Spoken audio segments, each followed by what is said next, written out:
Hi friends, welcome back to Divya's kitchen. ఈరోజు మన కిచెన్లో రాగి పిండి మురుకులు చేయబోతున్నాను ఫ్రెండ్స్.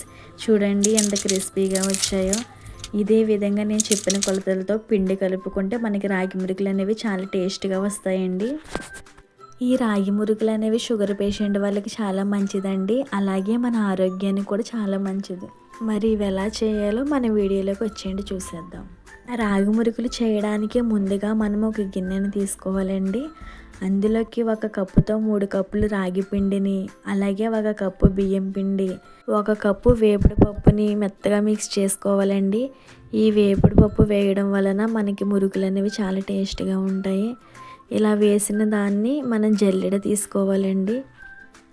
పిండి అనేది ఈ విధంగా జల్లెడ పట్టుకోవాలండి. ఇప్పుడు ఇందులోకి 1 అరకప్పు నువ్వులు, 1 స్పూన్ వాము అనేది ఇలా నలిపి వేస్తే మనకి ఫ్లేవర్ అనేది చాలా బాగుంటుంది. అలాగే 1 స్పూన్ కారం, మనకి రుచికి సరిపోయినంత ఉప్పు, కొద్దిగా ఆయిల్ పోసుకుని మనం ఈ మిశ్రమాన్ని మొత్తం ఇలా కలుపుకోవాలండి.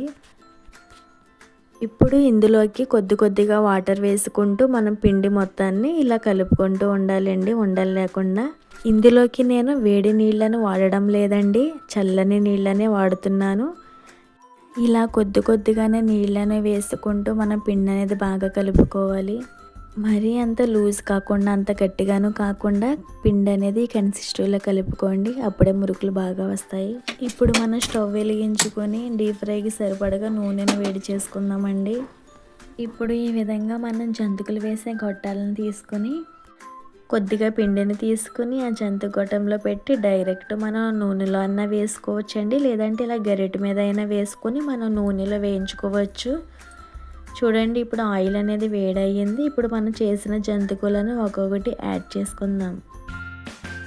ఇలా డైరెక్ట్గా నూనెలో వేసుకోవడం కన్నా మనం ఒక గరిటె మీద వేసుకొని వేయించుకుంటే ఈజీగా ఉంటుందండి. ఆ కడాయి సరిపోయినంత జంతికలను వేసుకుని బాగా వేయించుకోవాలండి. అవి వేగకుండా మనం గరిట తీసుకుని అటు ఇటు తిప్పితే విరిగిపోతాయండి, అందుకే బాగా వేయించుకోవాలి.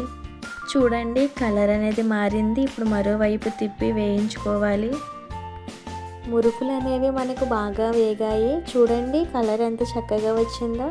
ఇప్పుడు మనము వీటిని నూనెలో నుండి తీసుకుని పక్కన ప్లేట్లో పెట్టుకోవాలి. ఇలానే పిండి మొత్తాన్ని జంతికలా వేసుకొని ఫ్రై చేసుకోవాలి. అంతే ఫ్రెండ్స్, కరకరలాడే రాగి మురుకులు చాలా టేస్టీగా క్రిస్పీగా వచ్చాయి. మీరు కూడా ఇలా ట్రై చేయాలి అనుకుంటే మన ఛానల్కి వచ్చి చూసేయండి.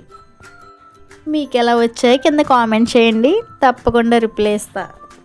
మీకు కనుక మన వీడియోస్ నచ్చినట్లయితే please do share and subscribe. Bye friends.